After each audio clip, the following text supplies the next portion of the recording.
Yeah, first of all, thank you, Omar, for the wonderful training.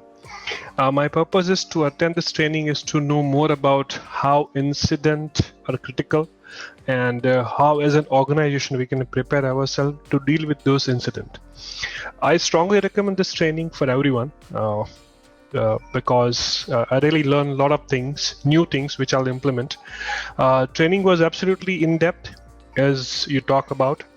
A lot of practical scenarios, and that will really help us in dealing with the scenario and situation as and when it comes. So thank you.